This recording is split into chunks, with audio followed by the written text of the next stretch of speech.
Vamos embora, pessoal. Aqui de volta eu vou passar para dar sequência às nossas inelegibilidades constitucionais. É muita bronca, né? Olha só. Vamos dar uma olhadinha aqui no texto do artigo 14, parágrafo 7º da Constituição Federal, que é um texto polêmico, um tanto quanto mal redigido também.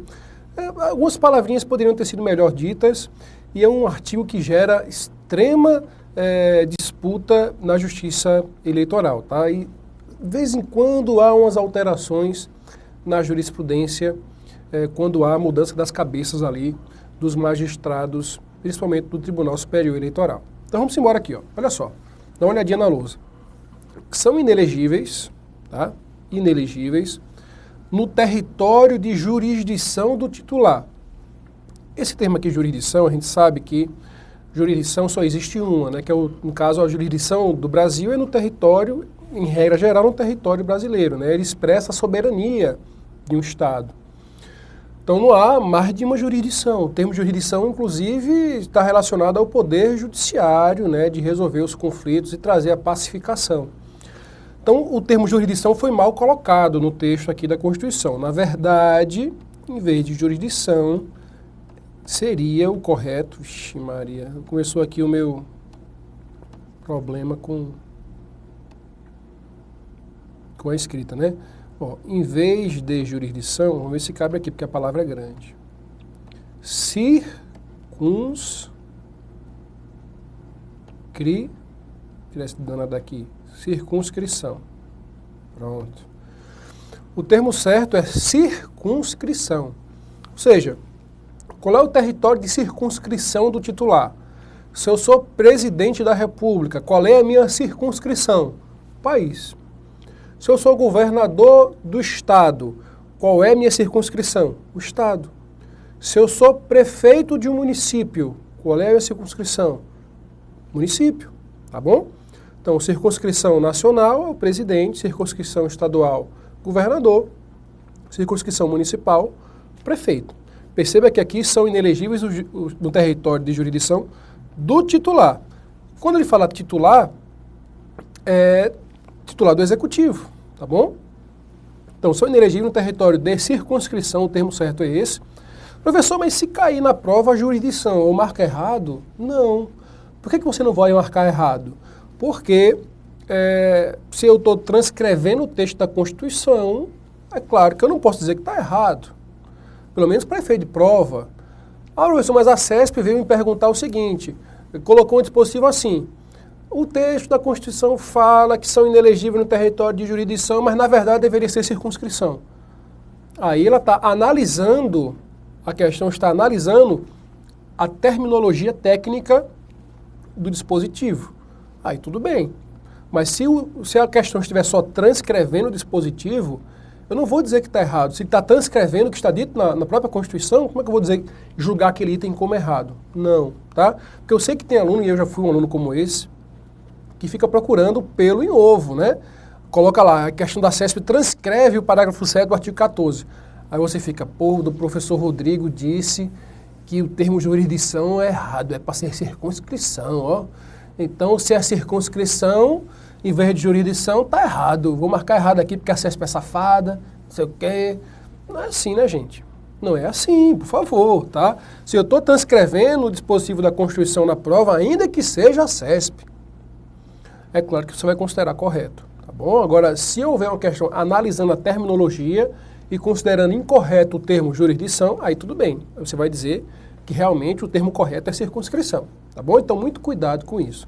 Então, são inelegíveis no território de circunscrição do titular o cônjuge, e aí vamos precisar fazer uma outra análise, desculpem, o cônjuge. Quem é o cônjuge? O cônjuge é a pessoa que é fruto do casamento formal, tá?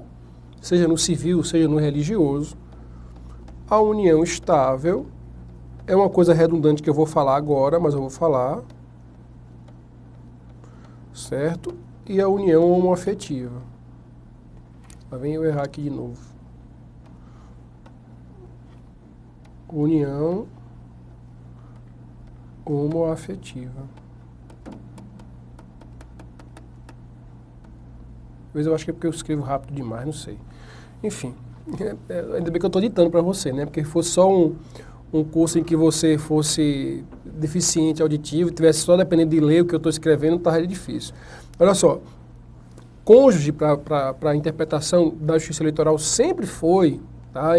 Independentemente daquela decisão do Supremo Tribunal Federal, que interpretou o artigo 226 da Constituição para considerar a união homoafetiva um dos tipos de união estável, certo? Então, por isso que eu disse que eu estou sendo redundante, porque união homoafetiva é união estável, tá? Hoje a gente pode falar isso, mas até bem pouco tempo atrás a gente sabe que não é? Então, vejam, teve um caso lá, que foi o caso Viseu do Pará, é uma cidade do interior do Pará, certo? Caso Viseu, porque foi no município de Viseu, no Pará, e era um casal de mulheres, tá? que conviviam em união homoafetiva. Na época não se dizia união estável, né, para a união homoafetiva, que é realmente um erro, concordo plenamente com a decisão do Supremo Tribunal Federal a propósito. Então, nesse caso Viseu, lá do Pará, o Tribunal Superior Eleitoral entendeu a aplicação como correta do artigo 14, parágrafo 7º da Constituição Federal, para considerar inelegível a companheira, no caso a prefeita, ela foi prefeita, foi reeleita prefeita, e no terceiro mandato queria colocar a companheira, certo? E é claro que se é o terceiro mandato, não poderia ser a companheira, e a companheira também não poderia, por exemplo, concorrer ao cargo de vereador. Como assim, professor? Se eu sou prefeito do município e minha esposa quiser ser vereadora, ela não pode, salvo se eu me afastar 6 meses antes. Ela poderia. 6 meses antes da eleição, ela poderia. Mas se eu sou o titular do executivo, os meus parentes até o 2º grau, incluindo o cônjuge, não pode se candidatar no meu território de circunscrição, tá? Isso na regra geral. Então, ela queria burlar a legislação, ela queria que a sua parente, eu não lembro se ela queria ser, acho que ela queria concorrer ao terceiro mandato de prefeita, tá? Então, ela ia colocar a parente dela para ser pela terceira vez consecutiva, ela foi 2 vezes e botar pela terceira vez a companheira. E aí o TSE barrou, considerando que o vínculo da união homoafetiva, ele é um vínculo juridicamente válido e possivelmente aplicável para afastar a elegibilidade daquela pessoa em razão da relação de parentesco. E todo mundo na cidade sabia, imagino eu que sabia, dessa relação afetiva entre as duas, tá? Então, se quer evitar isso, e a Justiça Eleitoral sempre entendeu aplicar a união homoafetiva como se fosse uma união do tipo estável, tá? Para os fins de interpretação da Constituição Federal, tanto do dispositivo relacionado à reeleição, como também da inelegibilidade reflexa, tá bom? Então, vamos lá. Então, o cônjuge é aquele decorrente do casamento, da união estável e também, se você quiser considerar assim, da união homoafetiva. As relações concubinárias aí já dá uma complicada, tá? Porque em tese, tá? Porque as coisas podem modificar na Justiça Eleitoral. Em tese, o entendimento que vem prevalecendo é que a união concubinária, ela não gera a inelegibilidade reflexa. O que é a relação concubinária, professor? É a amante, certo? A da mulher ou do homem, tá? A amante não vai ter ali inelegibilidade reflexa. Isso é certo ou errado, professor? Olha, eu não vou ter como dar um julgamento aqui para você, porque a nossa finalidade não é julgar, né? É só dar aula, né? E às vezes a gente tem receio em dar certos julgamentos quando não tem jurisprudência consolidada. Há um entendimento majoritário de que, como a relação concubinária ela é uma relação clandestina, não é? Em tese clandestina, né? Também, porque há amantes que são nitidamente conhecidas do companheiro, da esposa, ou vice-versa, do marido, ou da companheira, né? E aí, como você tem em tese uma relação clandestina, essa relação não seria, digamos assim, suficiente para afastar a elegibilidade, tá bom? Assim vem entendendo a interpretação da Justiça Eleitoral, porque afinal, se é uma restrição a direito, você sempre tem que lembrar nisso na interpretação constitucional, se eu estou restringindo um direito muito importante, que é um direito político, eu não posso ter interpretação extensiva do dispositivo, tá? É claro que cônjuge é uma coisa, E aí eu posso interpretar que cônjuge é casamento ou união estável. Mas eu não posso interpretar que é meu cônjuge um amante. Não é cônjuge. Realmente, amante não é cônjuge. Às vezes há quem tenha duas uniões estáveis, ou um casamento e uma união estável, até conhecida da sociedade pública, porque para ser união estável tem que ser público, não é, gente? Não pode ser uma relação clandestina, tá bom? A união estável, ela só existe quando as pessoas reconhecem aquele casal como um casal, com pessoas que convivem, pessoas que têm realmente um vínculo estável, né? A relação concubinária não é uma relação estável, não é uma relação pública, é uma relação clandestina. Isso em regra geral, tá bom? Então, por esse caráter de clandestinidade, eu não posso dar à relação concubinária o status de união estável. E aí, em consequência, eu não posso considerar cônjuge, tá bom? Como não é cônjuge e a interpretação não pode ser muito extensiva, tem se entendido que, e eu acho, de certo modo, correta a interpretação, de que a concubina, ela não está sujeita a essas questões da inelegibilidade reflexa e também não tem problema nenhum relacionado à reeleição. A gente vai falar daqui a pouco da reeleição. Você não deve estar entendendo por que eu estou falando de reeleição aqui ainda, já, na verdade, mas você vai entender daqui a pouco o porquê que eu estou adiantando essa palavra reeleição. Muito bem.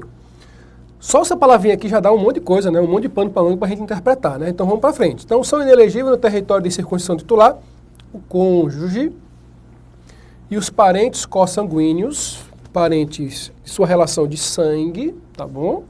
Irmão, mãe, pai, etc. Deixa eu tirar isso aqui. Ou afins até o segundo grau ou por adoção. Quem são seus parentes até o segundo grau ou por adoção ou por linha de afinidade? Veja que hoje no Brasil não há mais nenhum problema relacionado à adoção, né? Então, um filho adotado, um parente adotado, ele tem o mesmo direito de um filho de sangue, tá? Os mesmíssimos direitos. Não vai constar na sua identidade que ele é adotado, nem nada disso, nem na sua certidão de nascimento. Para os fins legais, ele é uma pessoa que tem, de fato, uma relação familiar idêntica à de um filho de sangue. Não tem nenhuma diferença jurídica hoje.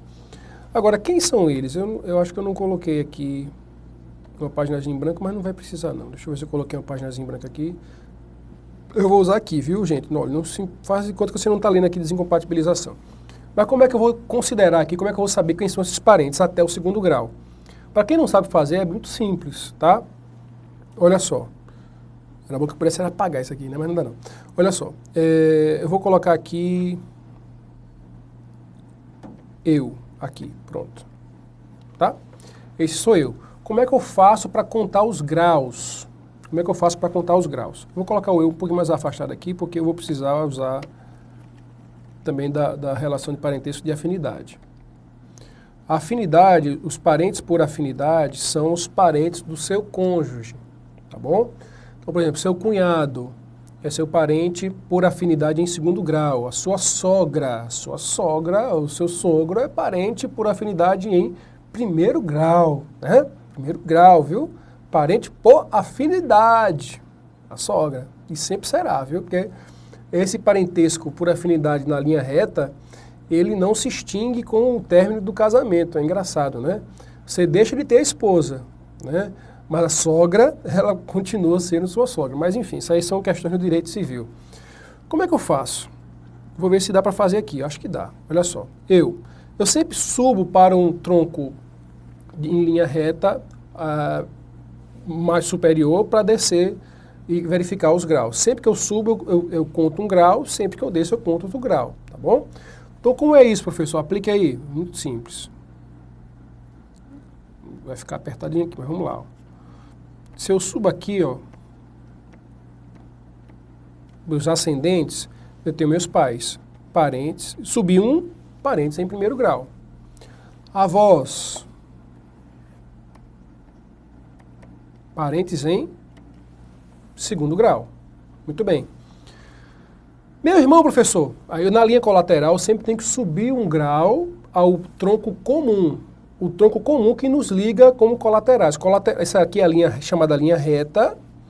A linha colateral é a linha de irmãos, primos, sobrinhos, tá? É a linha que fica ao lado. Então, por isso que é colateral, é ao lado, né?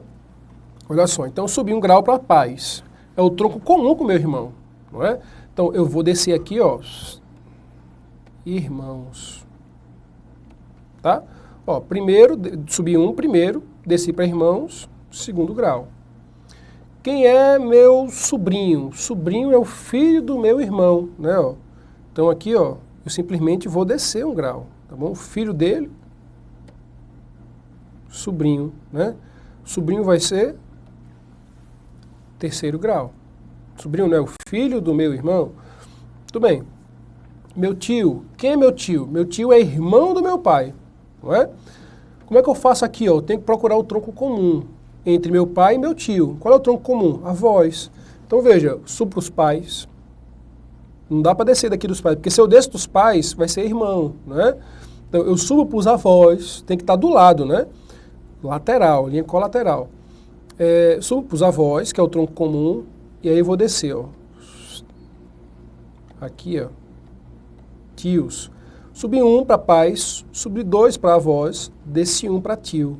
Tio é o filho do meu pai, o filho dos meus avós, sem ser o meu pai, é meu tio.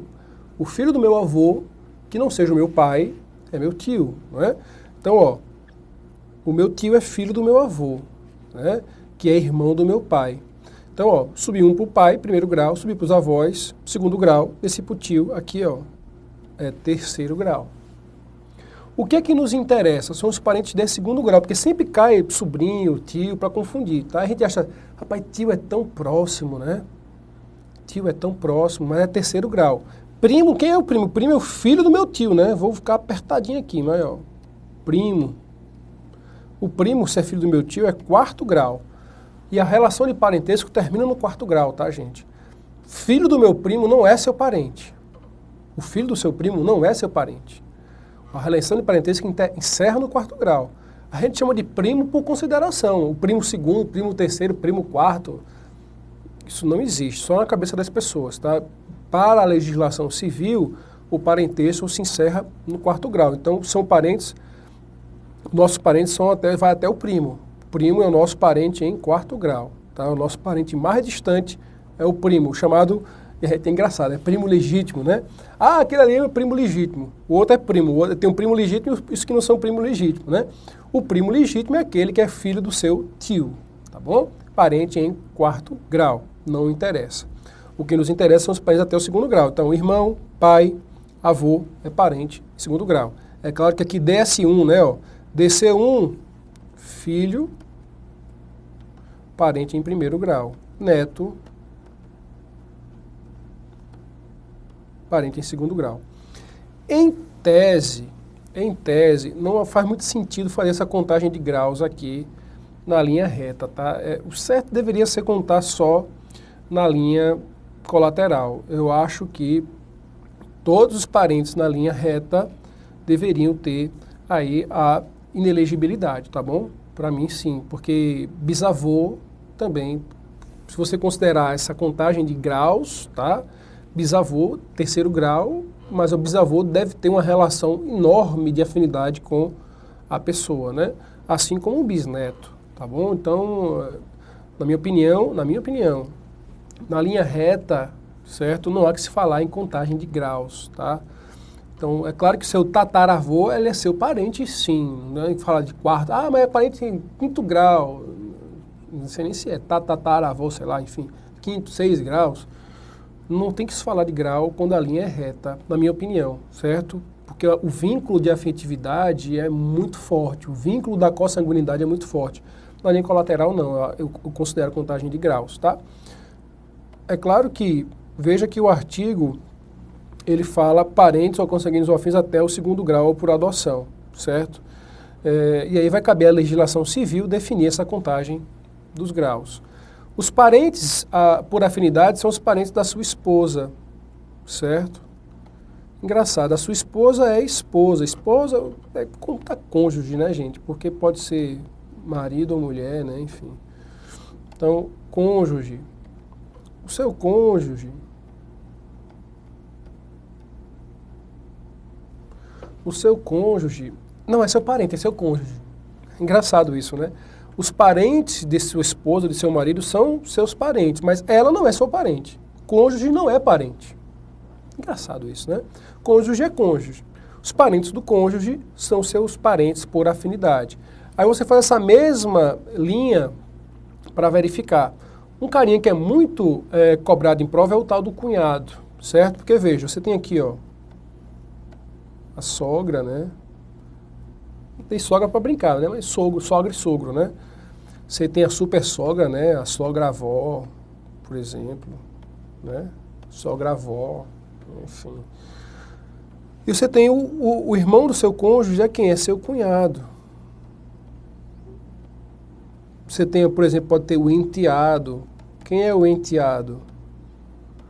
O enteado é o filho do seu cônjuge que não seja o seu próprio filho. Porque às vezes ela teve um filho fora do casamento, o Ricardão, né, enfim, ou teve um filho antes de casar com você, enfim, tinha um filho antes. Então, esse enteado é seu parente por afinidade, em primeiro grau, tá bom?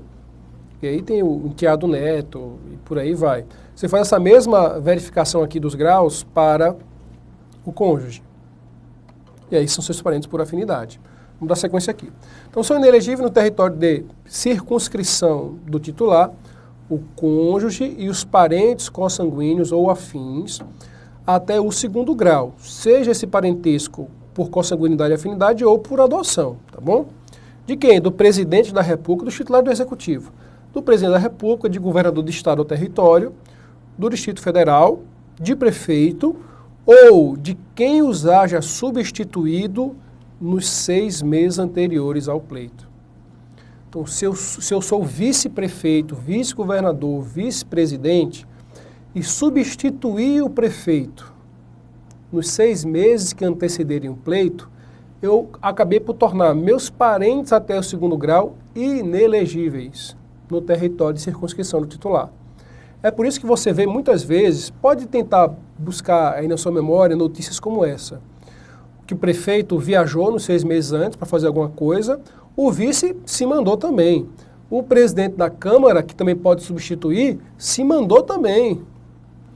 E aí muitas vezes, por exemplo, o presidente do Tribunal de Justiça às vezes assume o cargo de governador, porque o governador viajou, o vice não quer assumir, porque vai tornar seus parentes inelegíveis, o presidente da Assembleia também não quer assumir, porque vai tornar seus parentes inelegíveis, aí assume o presidente do Tribunal de Justiça, tá?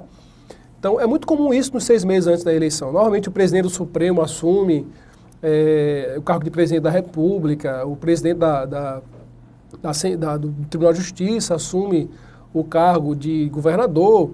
E aí, no município, há dificuldade, né? Às vezes, é o procurador-geral do município ou um juiz de direito, mas, em geral, o procurador-geral do município é a pessoa que vai substituir o prefeito na sua ausência, quando não tem o vice, quando não tem o presidente da Câmara. O fato é que quem substituir, independentemente de quem seja, tá? Não precisa ser o vice. Quem substituir o titular do Executivo nos 6 meses que antecederem o pleito, tá? Quem substituir, torna seus parentes até segundo grau inelegíveis no território de circunscrição do titular.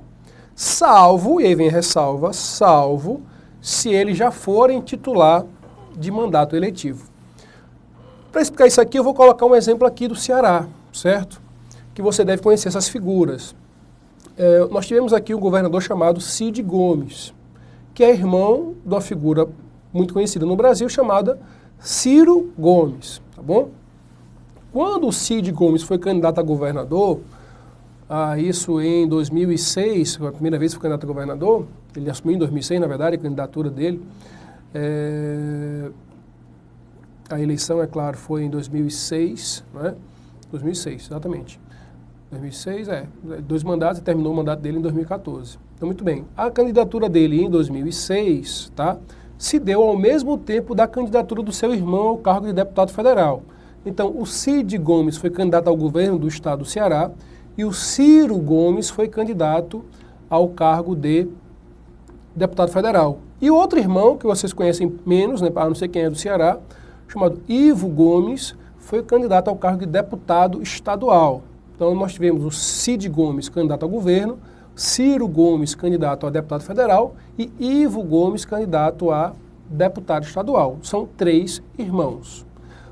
Eles podem concorrer ao mesmo tempo, professor, ainda que para o Cid seria candidato a governador, pode haver isso aí, sem problema nenhum, não há vedação legal a isso, tá? Os 3 foram candidatos, os 3 foram eleitos. Muito bem. O Cid Gomes, como governador, foi candidato à reeleição em 2010. Aí você poderia se perguntar, bem, ele se afastou do cargo? Não se afastou do cargo, continuou no cargo eletivo. Como ele continuou no cargo eletivo, ele gera a inelegibilidade reflexa para os seus parentes. Então, em tese, os seus parentes até o 2º grau não poderiam concorrer a nenhum cargo dentro do Estado, cargo público eletivo, já que o Cid não se afastou do seu cargo 6 meses antes da eleição. Certo? Ocorre que Ciro Gomes e Ivo Gomes já eram, em 2010, a época da eleição, integrantes de mandatos públicos eletivos. Já tinha um cargo público eletivo. O Ciro Gomes acabou não sendo candidato à reeleição, mas ele poderia, se quisesse. Tá? Ele poderia ser candidato à reeleição no cargo de deputado federal, mas ele não foi. O seu irmão, o Ivo Gomes, foi candidato à reeleição, a deputado estadual, e foi eleito, normalmente. Tá? Então, se eu já for titular do mandato eletivo e quiser concorrer à reeleição, não há problema nenhum, tá? Se o meu parente estiver num cargo de titular do executivo. O que não poderia acontecer é o seguinte: eu sou Rodrigo Martiniano, governador do estado do Ceará, hoje. Me elegi em 2014, em 2015 tomei posse como governador do estado do Ceará. Aí em 2018 vai haver novas eleições. Né? Vamos colocar 2018, não, vamos colocar 2016. Em 2016 vai haver novas eleições para prefeito, né? Prefeito e vereador. Meu irmão poderia ser candidato a prefeito ou a vereador? Não poderia. Por quê? Porque o meu irmão está no meu território de circunscrição, que é o estado. Tá?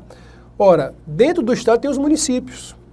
Então, se meu irmão quiser ser candidato a prefeito do município de Fortaleza, por exemplo, e eu for governador, ele não pode. Por quê? Os meus parentes, até o 2º grau, são inelegíveis, até o 2º grau, é claro, são inelegíveis no meu território de circunscrição. Agora, se eu me afastasse 6 meses antes do meu cargo, ou seja, se eu fizesse desincompatibilização, digamos assim, aí eu mesmo poderia ser candidato, claro, se eu me afasto 6 meses antes, eu mesmo poderia me candidatar a outro cargo, e é claro que meus parentes também poderiam concorrer a esse cargo sem problema nenhum. A gente vai jogar, gente, eu sei que esse artigo aqui ele tem uma complexidade enorme de compreensão às vezes, mas não se preocupem, a gente vai falar ainda sobre reeleição na próxima aula e vai trazer para vocês uma série de casos práticos com diversas situações sobre esse dispositivo. E aí você vai aplicar esse dispositivo e vai ver que vai conseguir fixar melhor o que está aqui dito diante dos casos concretos que vamos apresentar para vocês. Tá bom, meus amigos? Ficamos por aqui. Um beijo para todos os homens, um beijo para as meninas também, beijo para todo mundo, não tem preconceito, vivemos uma união aí de harmonia entre todos os povos, todas as religiões, de todas as crenças, de todos, enfim, os seres humanos. Vamos pregar aí a paz social, tá bom, meus amigos? Fica essa mensagem aí para final para vocês. Um grande abraço.